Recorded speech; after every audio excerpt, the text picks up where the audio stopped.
Okay, so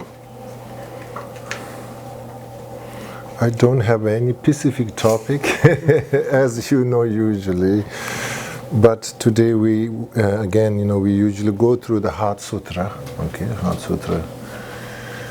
And I'm just wondering, when you read Heart Sutra, we can read Heart Sutra as like a traditional, like now, and anytime teaching, we go recite Heart Sutra, we just kind of go through. If you pay attention to Heart Sutra, a little bit like, okay, what you think? When you're like a little bit like a book reading, and if I can read, okay, what you feel, so this is the this sutra is considered as a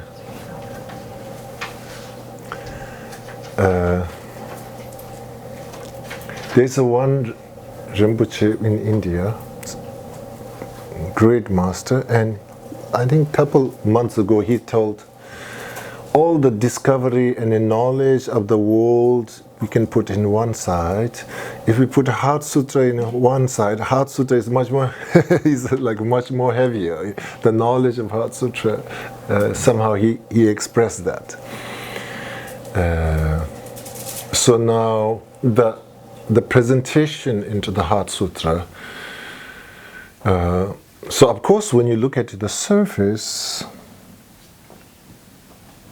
then I remember there's one friend of mine.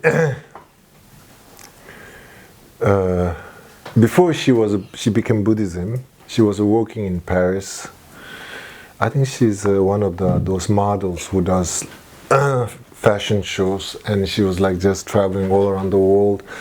But in the deep down, she feels something is missing, and then she slowly became entering the Buddhism. And somehow she found the spiritual path. But then she says, now I am the living Heart Sutra. I have no house, no job.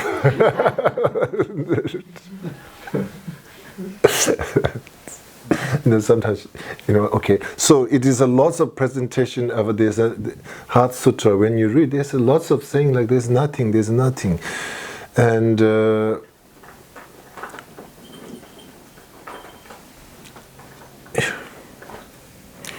maybe if we put this way, do you feel Heart Sutra is much more optimism or pessimism? Optimistic. It's optimistic. Huh? Optimistic. Okay. But when you're reading Heart Sutra, it's saying there's nothing. They're usually in a conventional world, people will say, oh no, this is not going to work, this is not going to become success. Usually we say, I say, pessimistic. Huh? Yeah. Optimism is saying like, yeah, you can do it. So maybe the Heart Sutra, when you look at it, you feel like much more optimism, you feel much more pessimistic sutra or optimistic sutra. Okay. Now, of course, when you read Heart Sutra, if you read very literally, very kind of like a where you read a regular book or the novels, yeah, of course, Heart Sutra becomes maybe not necessarily true optimism. And I think looks like there's a sutra called Tathagata Garbha, Tishinshibe Nyingbudo. Is a sutra that's kind of like basically where the teaching of the Buddha nature is kind of like presented in that sutra, Tathagata Garbha, Tishinshibe Nyingbudo. And Tishinshibe Nyingpo, Sherab Nyingpo, this same kind of Sherab Nyingpo, the essence of a Heart Sutra, which is a Heart Sutra. Tishinshibe Nyingpo, essence of a Tathagata, and profession of a wisdom. I mean, like, so Tishinshibe Nyingpo, usually these two sutras looks like some level of a communication. Tishinshibe Nyingpo means basically saying essence of a Tathagata, basically the nature of a Buddha within the all sentient beings, which we have. And the Heart Sutra supposed to be kind of like these two essence of a the wisdom and the essence of Tathagata that we all have. So these sutras too seems to like have some kind of communication. Okay, so when we don't have the other side of the hands, only one hand, when you're reading, then we don't always, there's no possible to make any kind of noise or information can come up. Okay, so maybe for the Heart Sutra, how we prepare to reading Heart Sutra or reflecting into the Heart Sutra. If we just kind of jump straight forward into the Heart Sutra, I mean like general speaking, like how we prepare our mindset into the able to read and able to digest the Heart Sutra. Okay. So I think in a general speaking, there's a lots of teaching in Prajna Paramita Sutra. Those great sutras is pretty much same style like this. This in a surface level, not necessarily. It looks like we like to say it is optimism, but on the surface it doesn't look like optimism. Am I kind of making most of you say is optimism? I like to hear that how it looks like optimism. The Heart Sutra. It's like kind of like description, like description of like that something is built out of atoms. I see it this way. So it's kind of like just like tells how like things are. It's like I think it's neither. It's just like statement, not like optimistic or pessimistic. Okay. The Heart Sutra. The Heart Sutra talks about dependent origination. If you look at it, like if you look at for like not necessarily directly discussed about dependent origination. It doesn't. It says there's something doesn't. It looks like somebody is so paranoid and then saying, "No, there's nothing there. Don't get so freaked out. No, there's nothing there." Or it's saying there's something. Something is. Not exactly what you perceive, but there is something. The Heart Sutra itself, when you're reading. I think it's kind of like a description of like someone's understanding to like someone else who doesn't understand. Okay. I think the problem is like everyone has to understand by himself what it said. Exactly. So it explains by negation. It's not that, not that, not that, and like what's there. I think it's like to realize by whoever reads the sutra, because I think it's impossible to pass realization. I think it seems it's possible to kind of guide someone by saying, okay, don't go here, don't go there, because it's not like that, but like since it's experience, it's impossible to call it. That's how I see it. So let me visualize. Sometimes this kind of play you do, like somebody trying to tell something by movement, and you have to say, oh, this. You look to the movement, and you're trying to read, and you keep saying, no, not this, not that. Then suddenly, and then you're trying to come into the what it is. Is Heart Sutra is something like that? Sentient beings are trying to say, this is reality, and Heart Sutra is saying, no, and suddenly, and then you cut all the optionals you cut out, and deduct it, and then finally somehow now this is the only way. In some way, of course, it's not passed through, but it's kind of like suddenly you realized. Is the Heart Sutra is something like that? So, the question that you asked about being pessimistic or optimistic, and I think because my view of it's optimistic, because for me, what it's saying that it's like it feels like a whole world of possibilities. Because it feels like that maybe I'm doing all these really not so good things, but it's kind of telling me, well, you're doing those things, there's a reason for it, but you don't have to. So for me, it's kind of opening a door for me to actually start doing more positive things, because there's a way to do that. So for me, it's kind of showing that, yes, this looks like you have to be like this, but you don't, because that arose on different causes. so you can actually be the way you want to be. So to me, it is talking about there's no inherent things that exist, but causes are creative everything. So for me, that's why it's optimistic, because it gives me hope. So when you read Heart Sutra, it gives a much more possibility. Did you read as a presentation of a possibility, or you read at the Heart Sutra as a presentation of a don't go there, don't go there?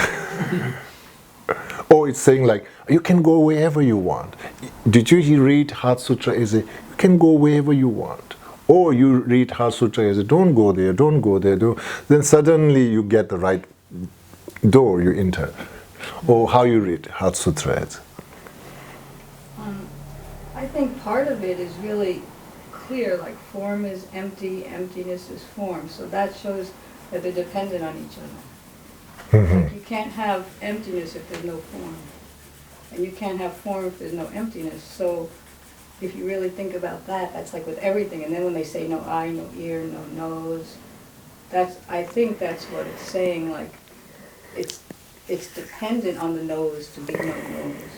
If there was no nose, if there was absolutely no nose, then there wouldn't be emptiness of a nose. Okay. There has to be something for it to be empty. Okay. Okay, so maybe let me put this way. Do you see what is the main question here in Heart Sutra? Is Heart Sutra started with a question and trying to answer lots of long answer? For short question to have a long answer? Or maybe we need to find the question because there is a Shariputra is involved, Avalokiteshvara involved. I don't know, Buddha, he's kind of responding at the last minute. So maybe in the Heart Sutra, maybe the best thing is maybe we are trying to right now kind of discussion into the answer, all the answer. Maybe we should look at into the what is the question in the Heart Sutra in the first place, what Shariputra is putting over there. And maybe then we can look at it, it is a optimism or it is a pessimistic or it's showing like lots of possibility. Is the reading of a Heart Sutra, you know, is it gives a much more hope. Then we can look at it, okay? So when you feel hopeless, then you read Heart Sutra. It generates hopes or not. You know, all that kind of things. We can put it that way. Yes, absolutely. Obstacle removing. That's as a well known. You know, removing obstacle. But into our conventional mind, when you read Heart Sutra, it gives me directly some kind of encouragement rather than discourage. It really counter-respond for my hopeless feeling. Does the Heart Sutra have this kind of function or not? Or in a much more subtle levels, yes, blessing of the sutra, your own devotion into the sutra, and that kind of like a purification may take a place, but into the conventional mind to mind, you know, as when you're reflecting, when you kind of like discouraged state of a mind, when you read Heart Sutra, it develops courage. It gives me courage. We need to find about that. It's not one step directly, but it's several steps indirectly to give a courage. Or we need to see courage through that. Or my discouraged feeling, my masters and my teachers, they read Heart Sutra, but I didn't see directly is communicating. I hope is something blessing things can happen. So we can discuss this whole things. So, okay. So saying form is empty, emptiness is form, emptiness. And that gives hope or that gives... Yeah, well, because it makes it so it's not really this little, an apple isn't just an apple. There's like a whole other dimension to everything besides just this little view of it. So Okay. it makes it bigger than everything. And then the part about you can't have an attainment. You have to dwell in that. It's very hopeful to me. Mhm. So you can't. It's not like you get this attainment and then that's it. It's not stagnant. It's you have to dwell there. So it's work, but you have to dwell. If a person dwells in it, they don't just get it. It's not a thing. Okay. Okay, like for example, in maybe I'm not sure. I'll just throw that. You know, we have come lots of, like, for example, mindfulness. How you say that? Mindfulness-based stress reduction. Okay, so can we do Heart Sutra-based stress reduction? So like a Heart Sutra-based stress reduction. We want to make Heart Sutra very popular as like a mindfulness. So is in a Heart Sutra base of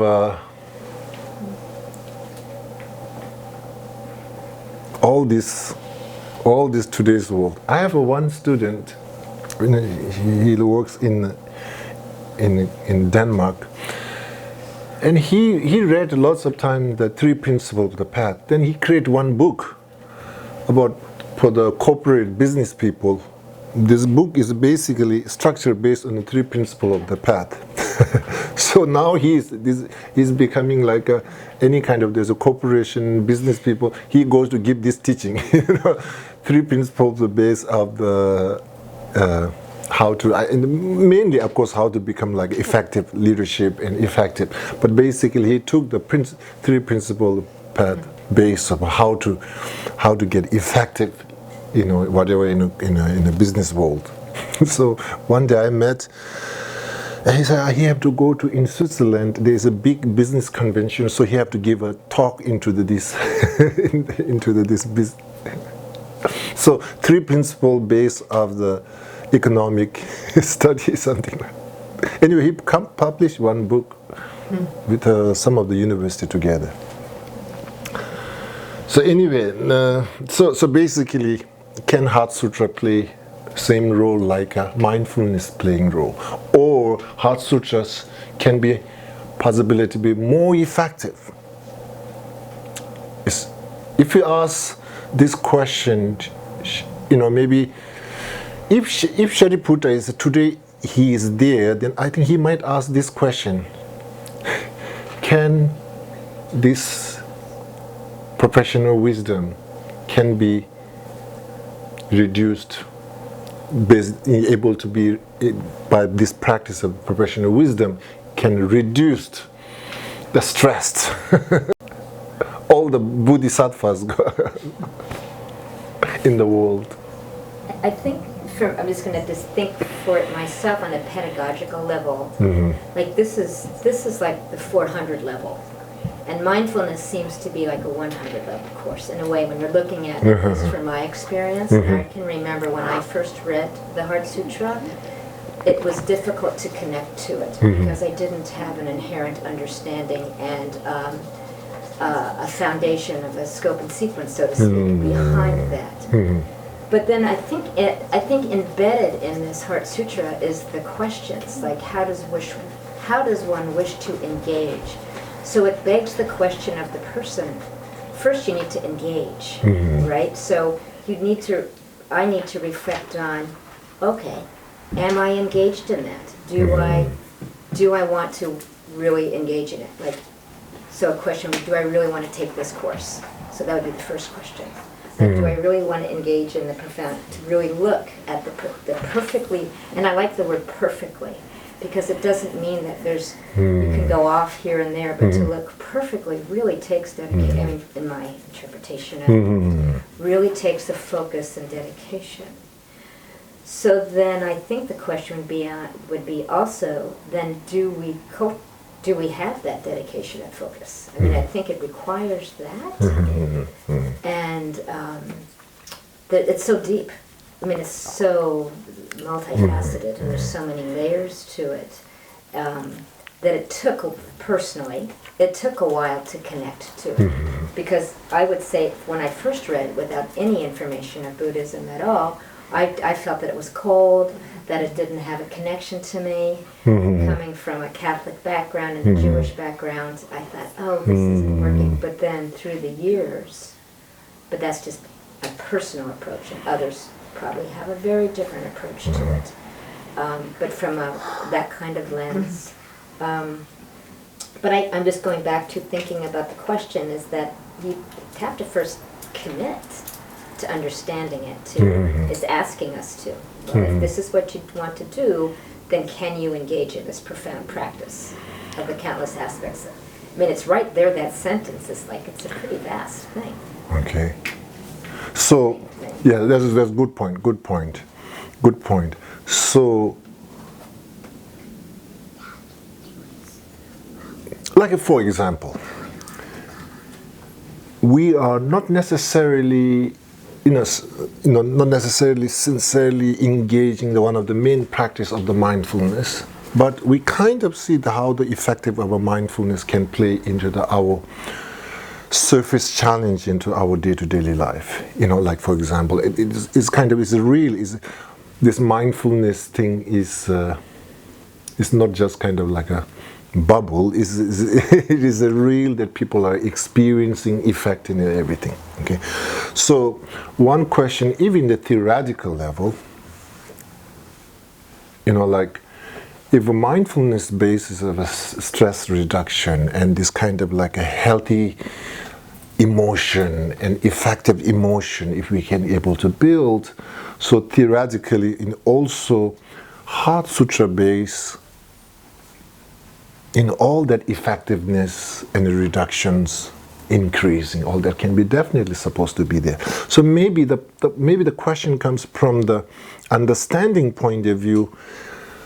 Is there's a big gap between these two, or there's not too many big gap that we understood this one? How this can be, like how the Heart Sutra can be like the final kind of like the the wisdom, the awareness, the mindfulness of wisdom that can really kind of sustain and profound, and somehow you can be the best insurance out there available, something that's really kind of like a relying onto. So maybe my question over here is, if you read the Heart Sutra, what is the Shariputra's question over here when you're starting the Heart Sutra, when you're reading? Because this whole rest of things, form is empty, and this all the sutra is an answer. This is all the answer, So, did Shariputra ask? Is the answer is really answering the question, or answer is going his own self? Like when I answer questions, sometimes I go my own way somewhere, and suddenly I say, "Did I answer your question?" Maybe Avalokiteshvara have to say, "Did I answer Shariputra's question?" And of course, Buddha jumped and he said, "Yeah, no problem, perfectly, you done well done, well done, well done." I mean, like exactly, he didn't give chance to Shariputra to double check. I think similar to what Mary Gracia said was about, there was that question, like how should a child of lineage train who wishes to engage in the practice of perfection wisdom? Mm-hmm. So it's kind of like, if you want to go here, if you really want to do this, this is the way to do it. So I think he gave an answer. Mm-hmm. So I feel like he answered the question. It doesn't mean I necessarily understand it to like a great depth or whatever, because I think also reference to kind of saying like a course 100, course 400, 500, whatever. Mm-hmm. I think it's one of those courses that you have to decide that this is where you want to go, but then the question becomes also, why do you want to go there? Now, in this answer, he talked about no suffering, no origin, cessation of path. So he talks about these things. So it seems like there's a lot of things you would need to understand to know if you actually want to do this, and why would you want to do this. Mm-hmm. So I think he did give an answer, but totally. Is the question is, do you want to practice into the profound professional wisdom, or what is the question? How do you practice? How? Okay. I think there is like what it makes it more difficult in our times. I think like during Buddha time, like people didn't have training in reading and like education. Mm-hmm. And I think they had like very different like mindset than we have. Because like for me, I'm finding it like the older the teachings, the more difficult it's to understand them.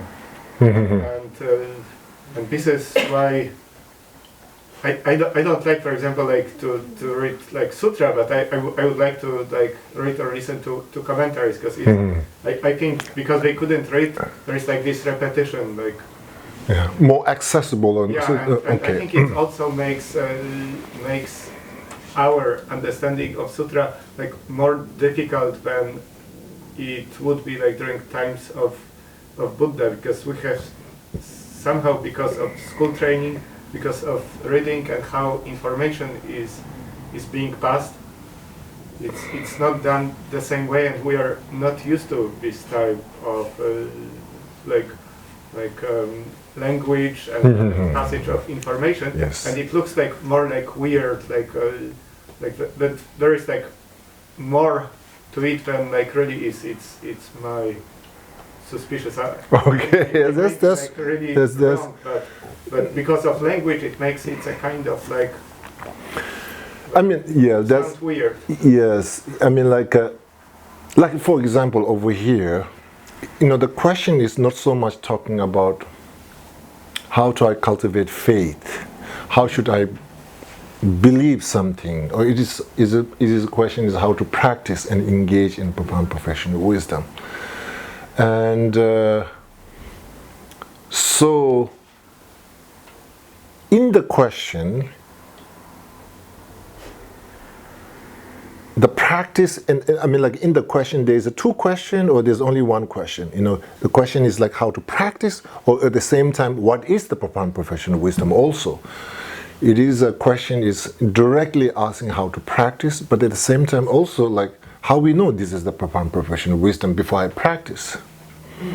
So is the answer is a much more kind of like a presenting what is the profound professional wisdom and how to practice combination, or the question is just only one straightforward how to practice, and assuming everybody understood what is the wisdom itself, is now the question is only like, okay, how to do this, or this is a question is both.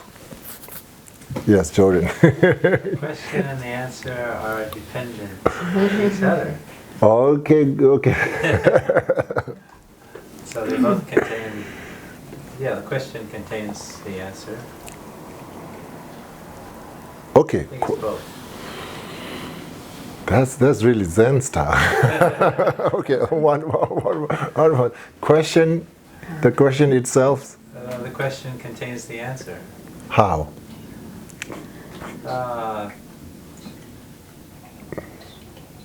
Good question. Okay. I think the question contains the answer, because if he didn't know the answer, he wouldn't know what question to ask. I think because you need to have some glimpse of like what you ask about, because otherwise like it would be like completely ridiculous like question. Shariputra had quite high reaction, like to ask question, and like I see that he asked like maybe like for others like to learn, not so much maybe for himself. Okay, maybe we can put, of course, when you read the Heart Sutra itself, some of the lineage who wish to engage in the practice of profound professional wisdom should like, is this the part, question part? Yes. Okay. Perfectly, completely. Emptiness of intrinsic existence of the five aggregates also there. Okay. Can you read the Heart Sutra, the question part? Yeah. How should a child of the lineage train who wishes to engage in practice of the profound perfection?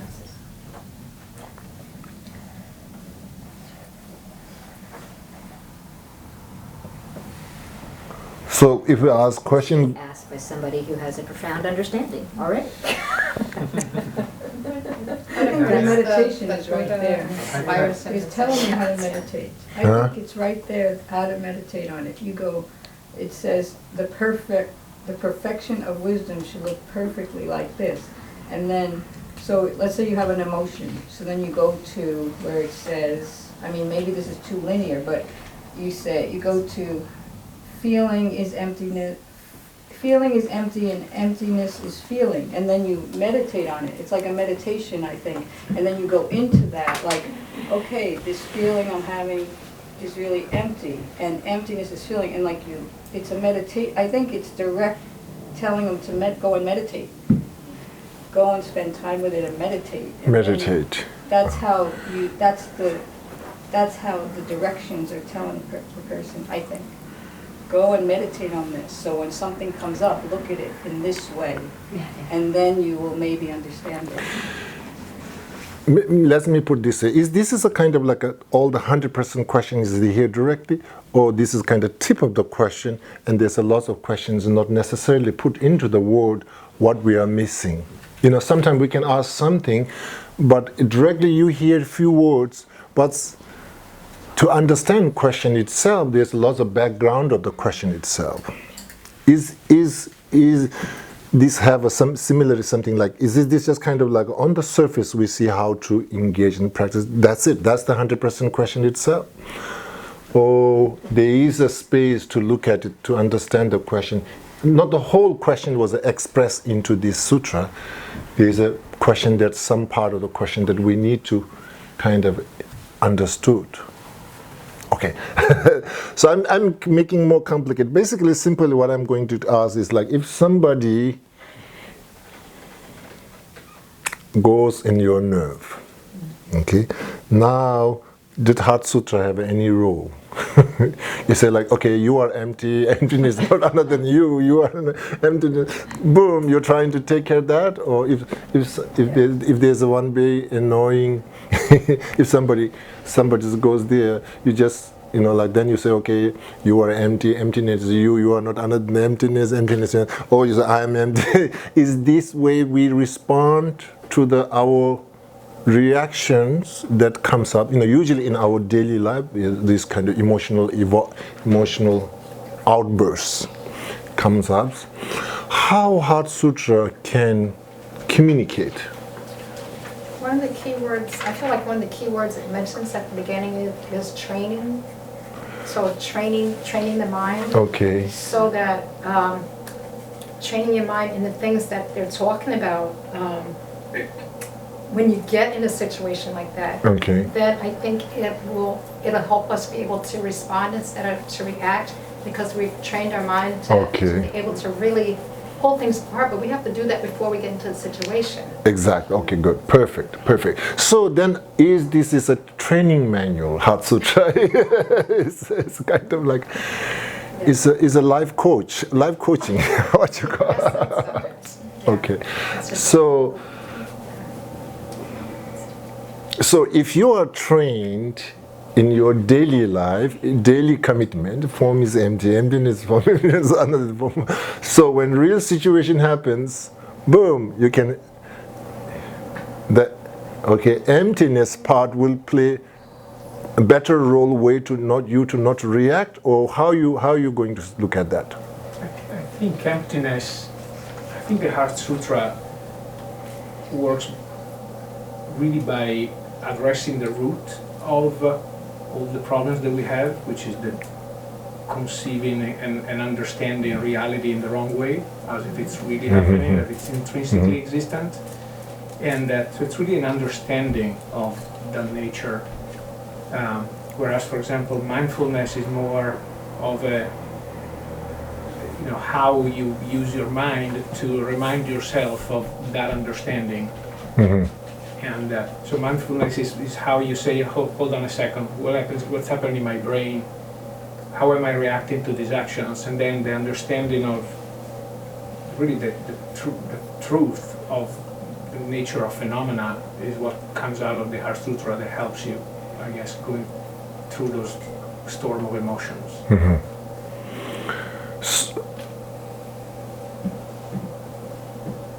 So maybe even theoretically, like a mindfulness-based way to managing reaction, and Heart Sutra-based of managing reaction, can we see like what the style can be different, or they are both the same flavor, or just different label?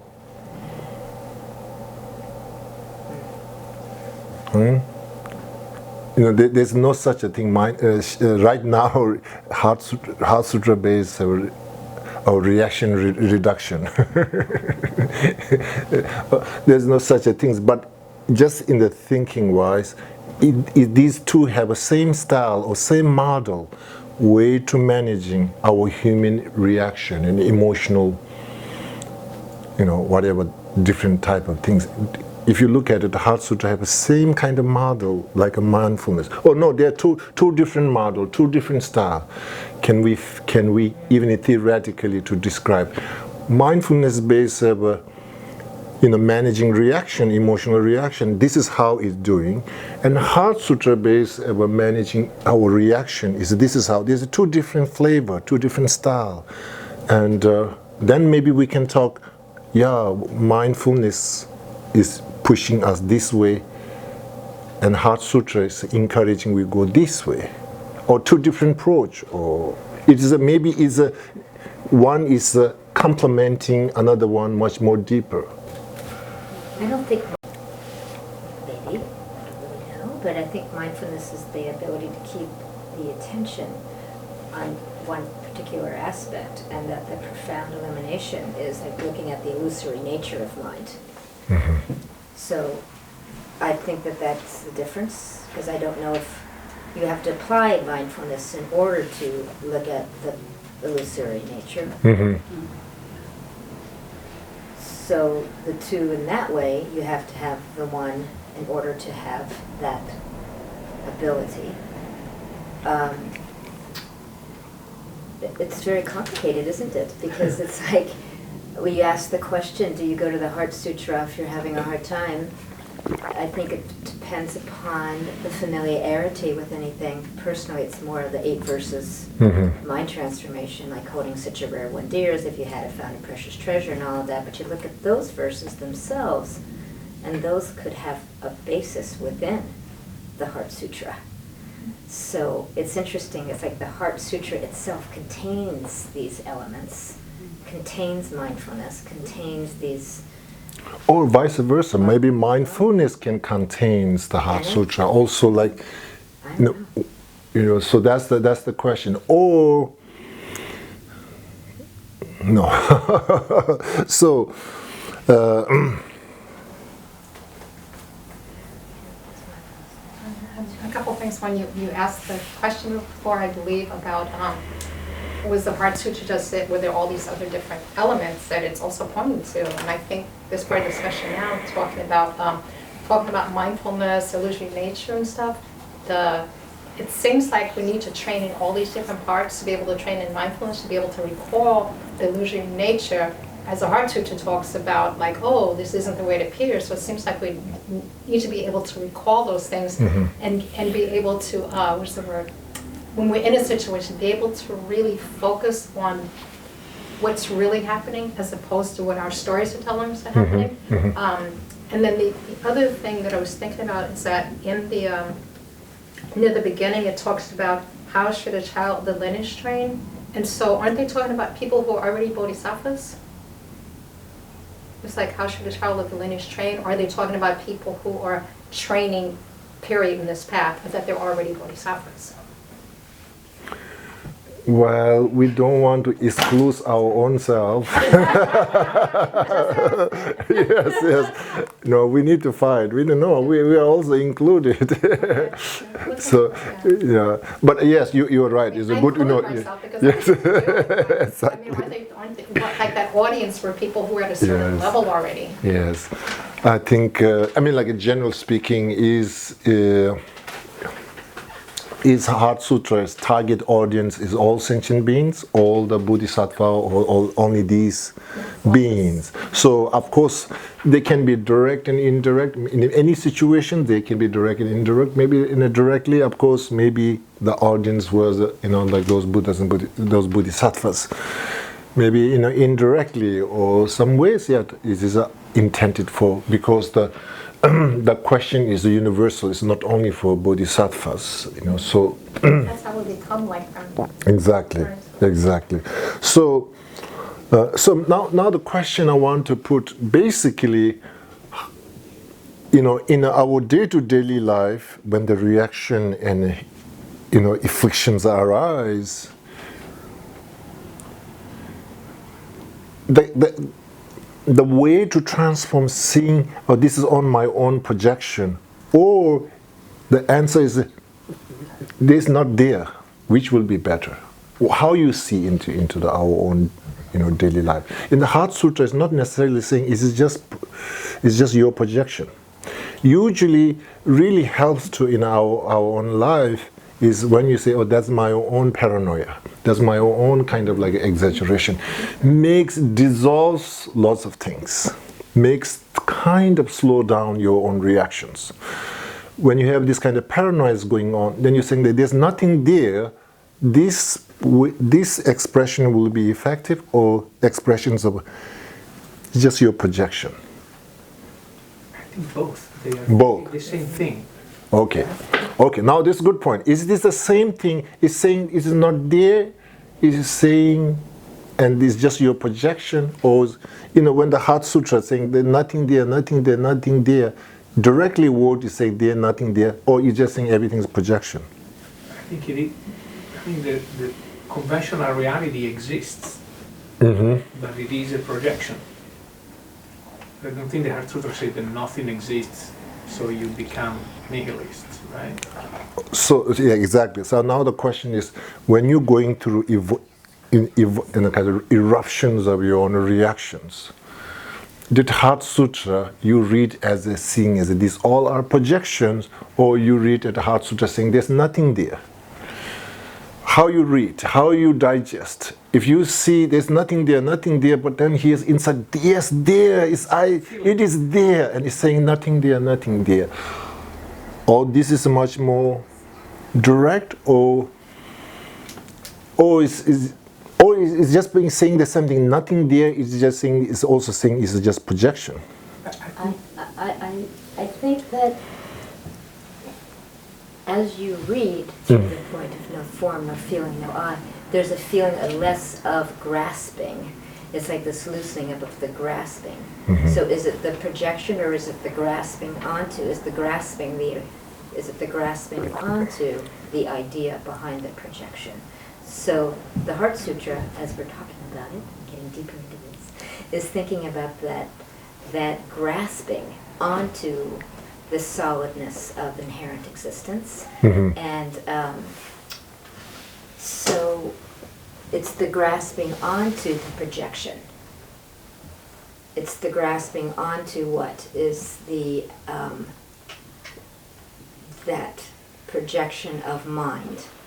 It's still there, as far as but it's the grasping onto the solidity and the truth, of the non-truth that's in front of me.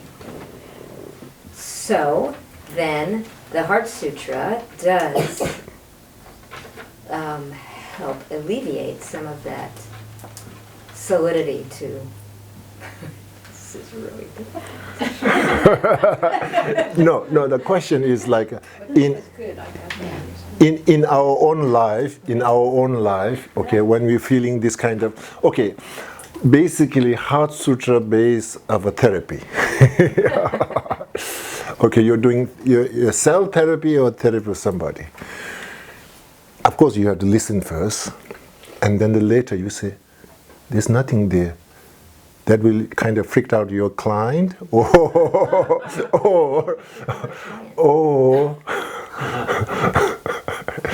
maybe Jordan, you should do like Heart Sutra base of acupuncture therapy.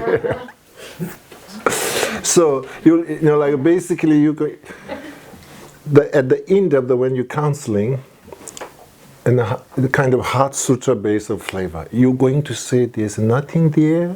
At the end, your style, your flavor, that kind of, if you create some kind of Heart Sutra, you meditate and you feel, the Buddha saying this is the profound wisdom, so all the problem of the world, the psychological problems should be able to help through that. So you build up some kind of system, the Heart Sutra base, the Heart Sutra flavor.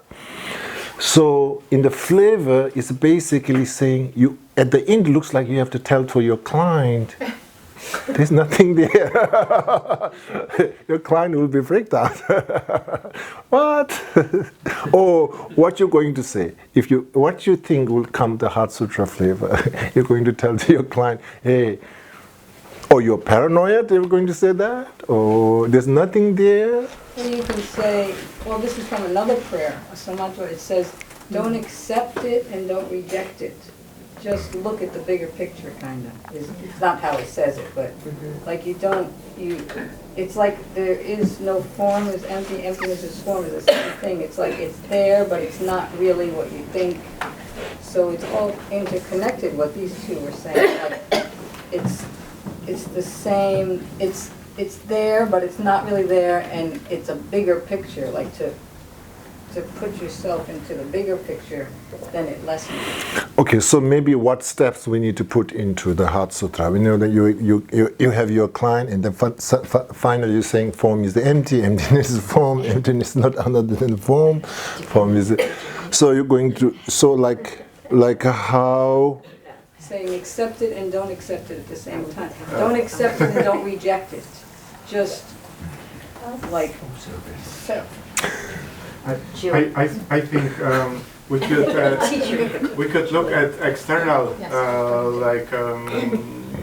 kind of like world. So if we look at universe, it's kind of like in Big Bang theory. It started from like emptiness, which turned like into like all these like external phenomena. But if we look deeper how it's built, we can break it into like atoms, which are almost empty, and we can like break atoms into all these like smaller particles, which like if we go into all this quantum physics, they kind of like exist, but based on like observers, and really can be like in like basically they return back into like emptiness. So it's a kind of like on gross level it starts from emptiness, turns into like external world, but like if it's analyzed like in details, it still goes into emptiness, and we can kind of like try to think that mind, emotions, and everything like operates the same way. So if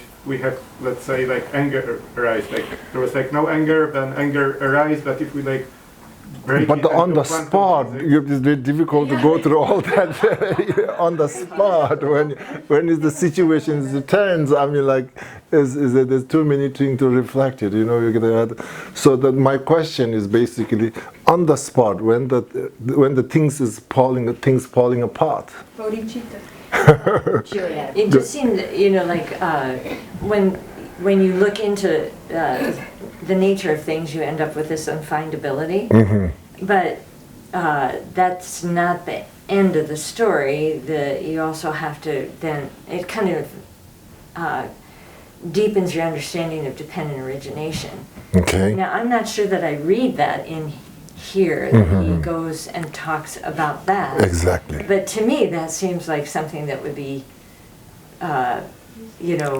necessary when, because we're not fully realized, that we need that piece as well. Exactly. In order not to be Exactly. totally despondent. Yes, exactly.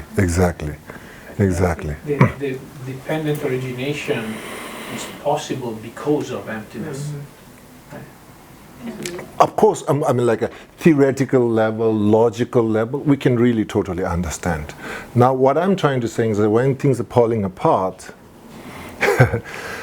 is seeing as projections or seeing as a non-existence, But the Heart Sutra not necessarily directly express form is projected, feeling is projected. All the goes through the list of all the list that was given in Heart Sutra never says projected. It says it doesn't. There's nothing there. So when things are falling apart, how you apply Heart Sutra? Basically, I'm saying like, okay, here you are in a tense situation. You need the juice of a wisdom. IV of a wisdom to feel better. Okay, should we plug Heart Sutra? If we plug Heart Sutra, IV, and then here, it not necessarily saying is that everything is a projection, there's nothing inherently there, or is Okay, just that's the question, my main question.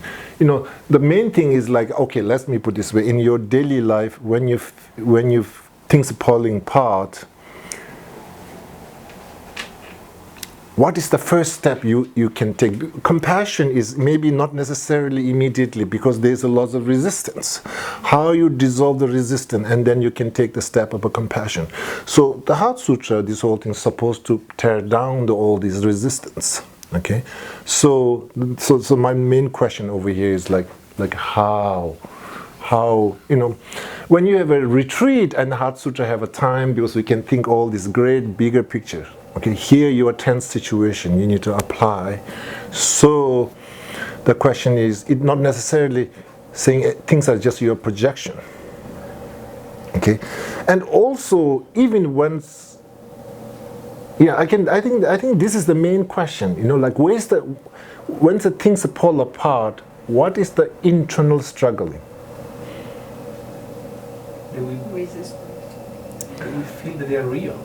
A sense of purpose. We feel they are real. That's I think that we need to find, because that's I think the fundamentally when things fall apart, we feel I am right, you are wrong.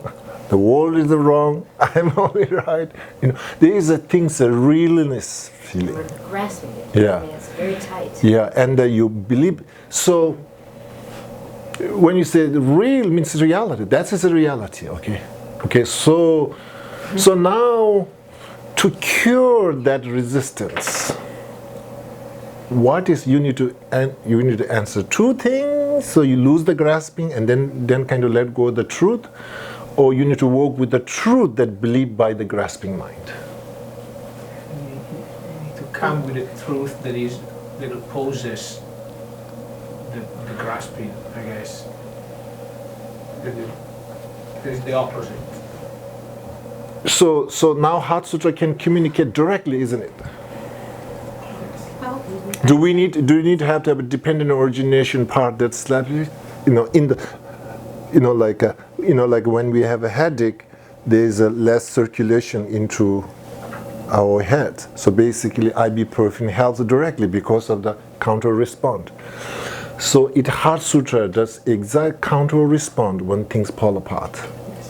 And counter response. So you need to see these two things when we face challenging reacting.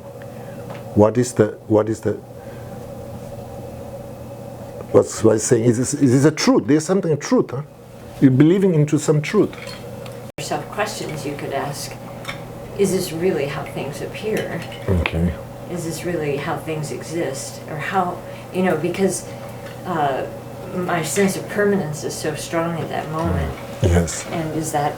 Exactly. Now we go there, okay, like for example, somebody did unjust to you. Mm-hmm. Okay, now over here, we cannot say this is not real. Huh? It's just you're just making up. No, it's Heart Sutra still follow the justice. Maybe we can create a Heart Sutra based on justice.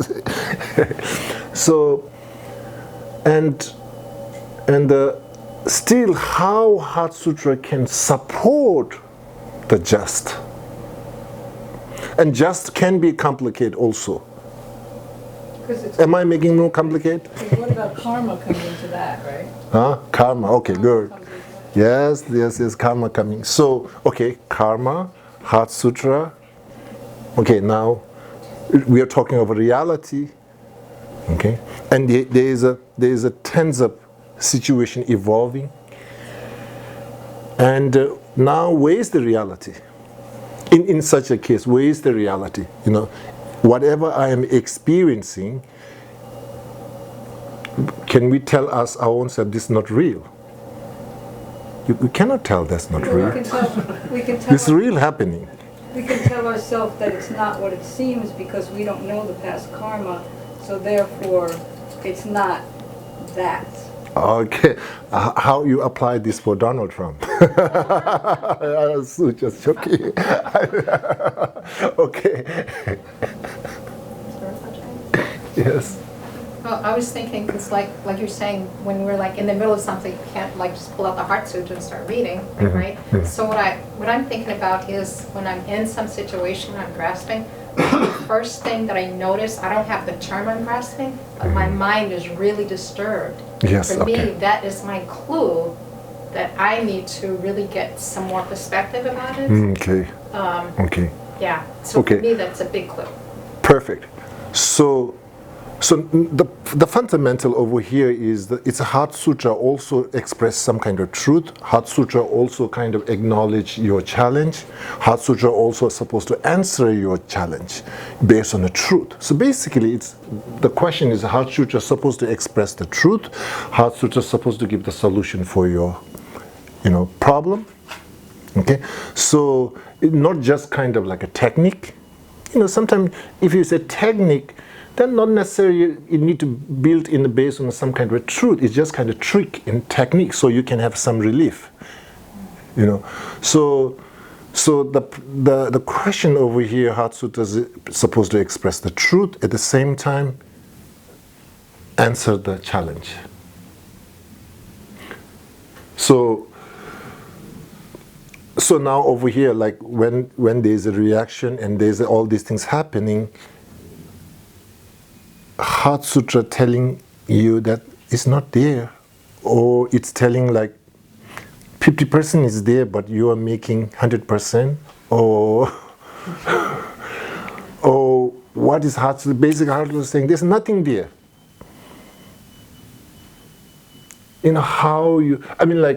That's the main question here. Like how much you're able to keep and how much basically Heart Sutra is telling us how much to throw out, or it's telling throw entire, or it's Heart Sutra telling like keep 20%. It is there, but it's not the way. It's not the way it appears to you. Okay, so basically saying whatever you're perceiving 100%, you need to throw. Heart Sutra saying. Kind of is. No, I think it tells you that you need to understand it. Where it's there based on a bunch of causes and conditions, I guess. That's true. So the reality, whatever the reality, is a painful reality or joyful reality. That reality is your own, or there is a reality, something there, created by many different causes and conditions, or that reality is your own vision. It's Heart Sutra. The question. The question, basically, what I'm saying is that when you're reading Heart Sutra, there's nothing there. It's saying, okay. So the question is, when you experience unjust, okay, there's unjust exists or not exists there. Ultimately, it doesn't. I guess. Okay. But it does based on the. Oh, that's a tough one. That's a tough. How is it tough? This is the common. We have to just.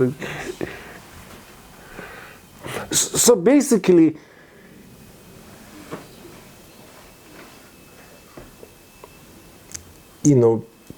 how many truth? How's the reality? Basically, how many is the truth and how many is the fake news? How much how many is the facts? How many is the fake? I guess it's conventionally it's true. It's happening, like the two truths, right? To my mind. Okay, two truth. Okay. Conventionally, it's happening. It's there. You feel it. It's based on a dependent origination, a bunch of causes and conditions that I guess are really to me. They're not external. Okay. Right? Because if external, there was something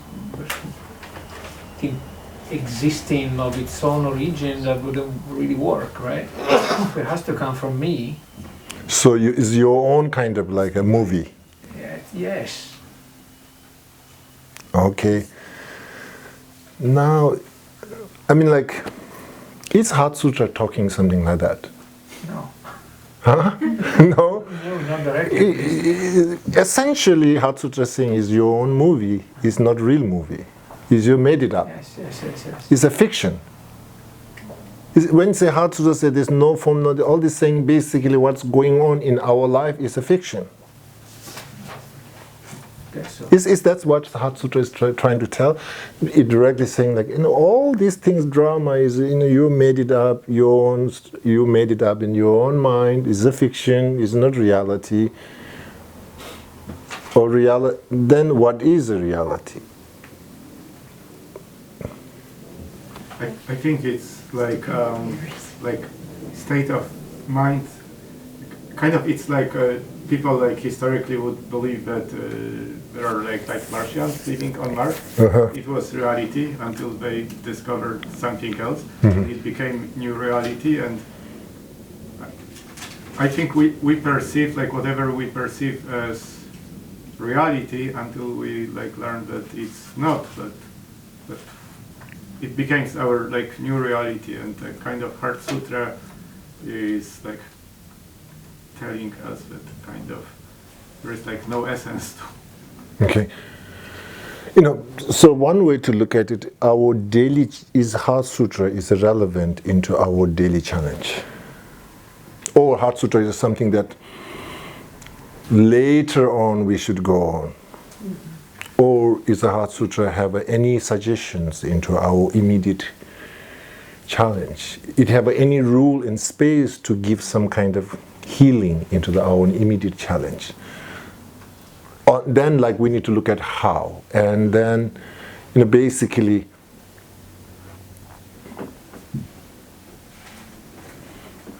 Lojong is much more training. So I think not necessarily it have this, you need to in a claim based on a reality, based on a truth, based on the ultimate truth.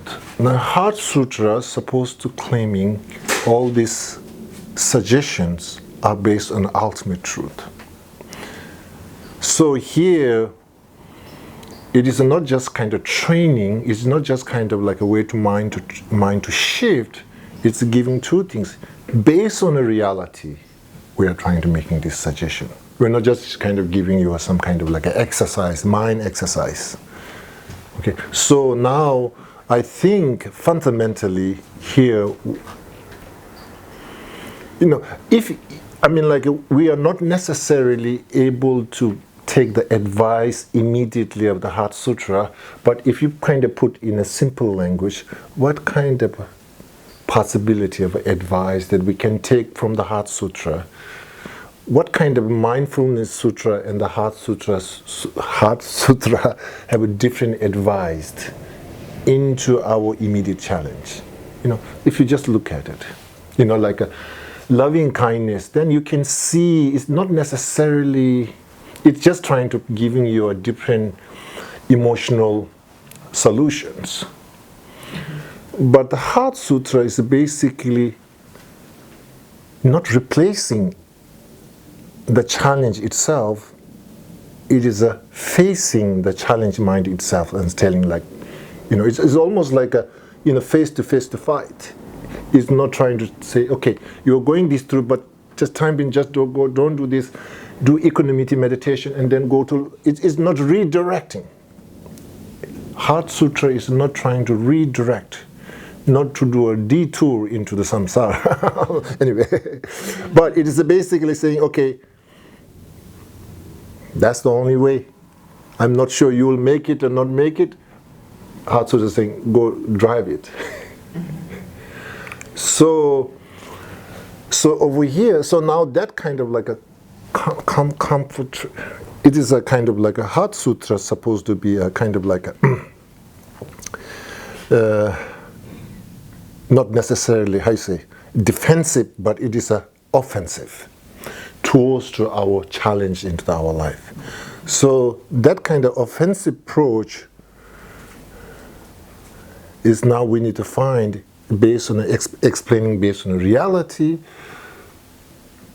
Okay, so that's the main question. That's whole comes to this concept of a conventional reality and ultimate reality. Rinpoche, what do you mean by offensive? How is it? How is it offensive? What do you mean Proactive. by that? Offensive, proactive. Like proactive. Proactive. It's kind of like it's getting you to do this before you get in those situations like that. I mean, like basically, Heart Sutra is supposed to be. It's basically, I'm angry because this and this. It's no, all these reasons why you were angry, Heart Sutra is saying is nothing there.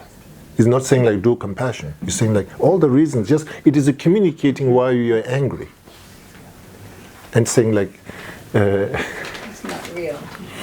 Now the question comes over here: is real or not real? Is this a well? If you ask usually, what you mean you're not real? I can feel it. Even you say you can feel it, you can. It doesn't mean anything. But so here, how the heart navigate the wisdom between these two. We can say that, we can kind of like theoretically trying to say this kind of thing, but the journey, how you established. More practice, more retreat, maybe. Simple answer, maybe. Anyway, so basically, I just bother you a little bit, okay? Okay. So, I mean, like, is it okay? Yeah. That's great. Is it- 12:23. 12:23. What time we started? 11? Okay. Okay, anyway. Oh my God, I didn't thought about Heart Sutra make us drive crazy this much. That's good. Yes, thank you. Okay, so usually, I mean, like traditionally, Heart Sutra, it goes through.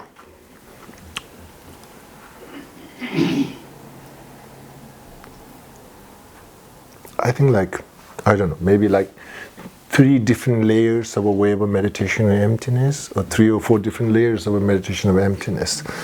So, and some of those layers of meditation of emptiness may not necessarily apply for beginner practitioner. You know, it just goes later on. It's much more basically what happens in the early part when you see this immediate answer. The form is the emptiness of another. You know, that kind of like a answer is we can go through process of analytical process. You know, in the Lamrim you read, there's like a 4-point of analysis you kind of apply, and basically deconstructing the view of intrinsic experience.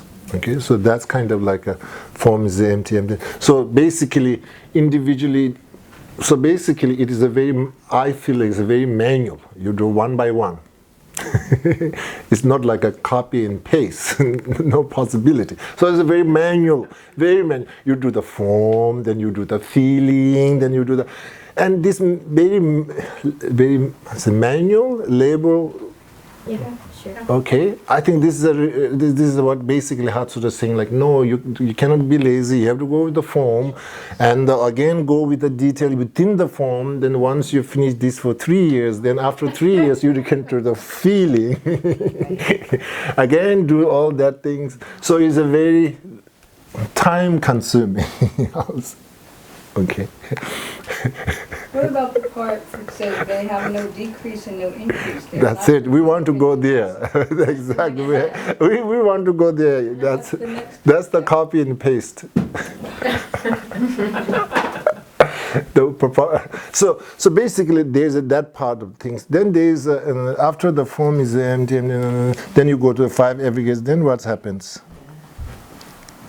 Then there's no production, there's almost kind of like 8 categories of that kind of things. Basically, in that level, basically, I will say, in a meditation of emptiness, there's no sign, no all that thing is basically, meditator in emptiness not necessarily go through the very manual style by logic and reasons by one, but it have a kind of like a pervasiveness of a view. That's kind of like sometimes individual, when you give a teaching or presentation, you can give a teaching and presentation very pervasiveness. You can go to very detailedness, and kind of there's a different flavor, I think, into the meditation of emptiness.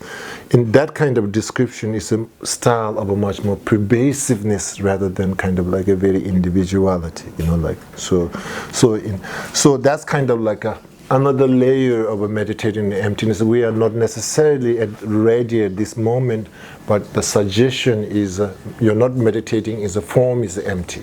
Emptiness form. You're not going through kind of like a manual detailed style. There's another layer. You can upgrade it, the profound professional wisdom, upgrade it. There's this kind of like a pervasiveness. Usually we call 3 door to liberation. There's a number of this 8 category is basically some way to kind of summarizing these 3 key points. Nature empty, wishlessness, signlessness. Basically, this kind of way of a 3 kind of like a style, way of a wisdom can view the nature of reality. It's not kind of like an individual and specific. So that can be like much more in the second layers of the Heart Sutra. What is kind of the meditation? There's the third one after lunch. No, just joking. Wishlessness, and what was the third? Oh, okay. The third is signlessness. Signlessness. Yeah. Empty. That's wishlessness and signlessness. Fundamentally, what is basically saying like the form is empty. Emptiness of form. This approach is basically looking into the nature itself. But the wisdom is not necessarily looking 360 into the ultimate reality of this cup. In the Heart Sutra, when you come to the there's signless, wishless, there's all these detail, there's of 8 category. Now the wisdom is not necessarily specifically focusing into the nature itself. Now the wisdom trying to see true nature of this cup from 360 view. Okay, so meditator at the beginning, yes, we have to go through seeing this. Then you're trying to see all different dimensions. So the basically one dimension of a profound professional wisdom and the multi-dimension of a profound professional wisdom. In the second one, we can almost say multi-dimension of a profound professional wisdom. It's basically it sees from true nature of a phenomena from multi-dimension. I'm making up. I just making. I mean, like those words, of course, those like 3 things are not necessarily I'm making up, but the things that I'm saying is the multi-dimension. All these things again, I'm just making up. Just tell you. Because no aging and death and no exhaustion of aging and death.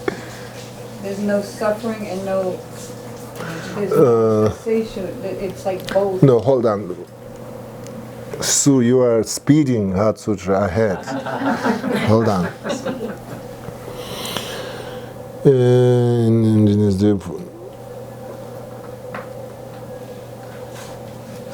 No ignorance and no exhaustion of ignorance.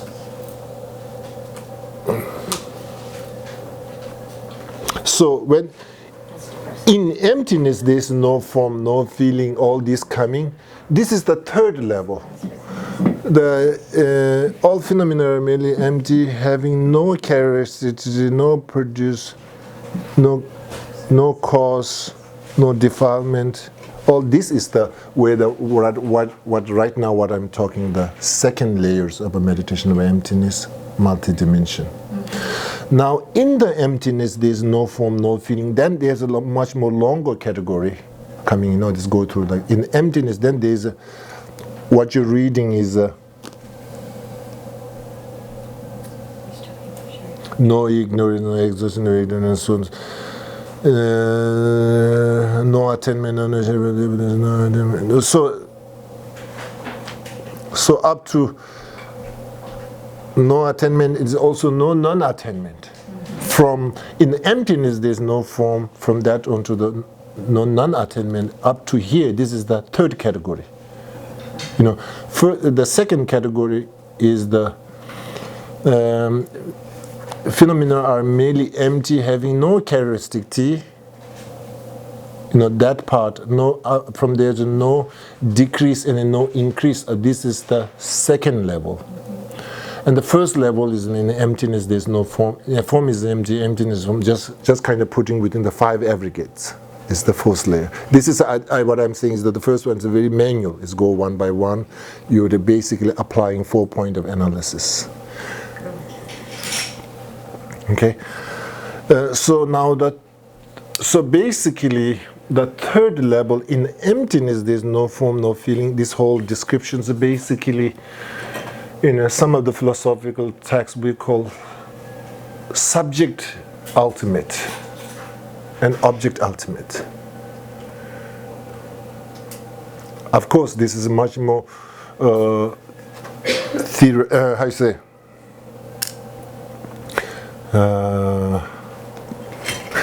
Sunday morning, we don't want to talk about the subject ultimate and object ultimate.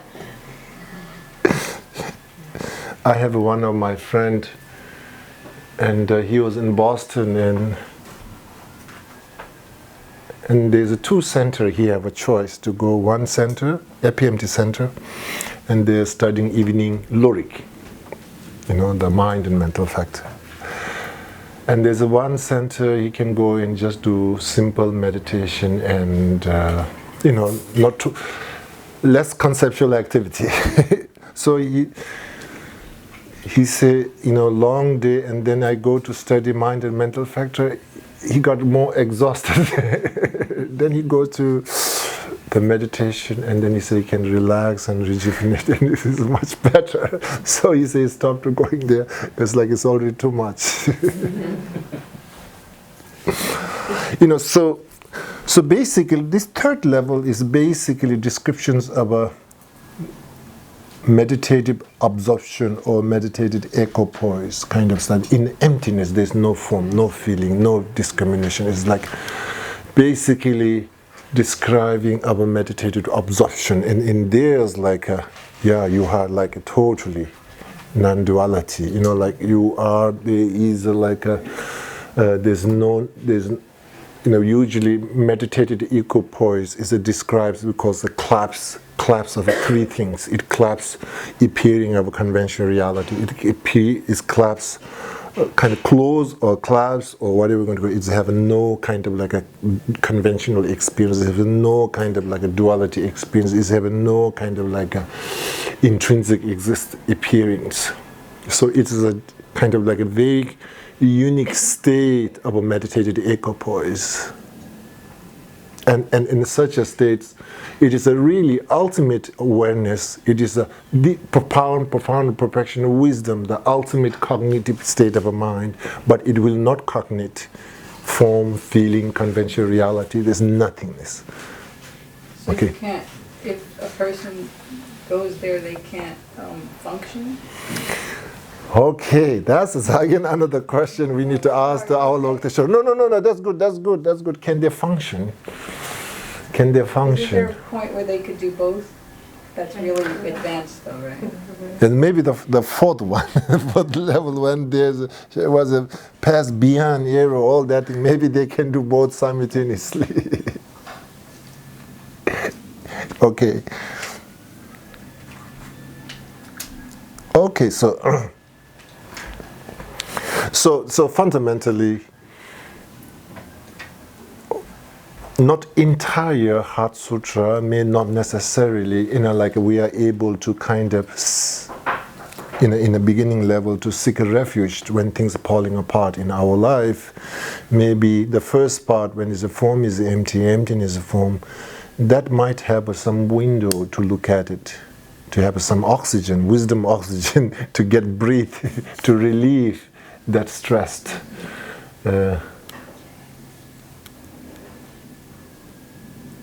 Okay, anyway. Okay.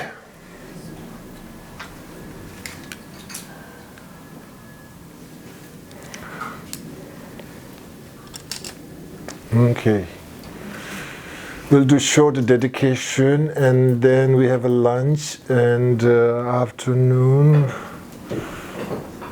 we'll do short meditation, meditation plus nap together. So page 30 is the dedication prayer.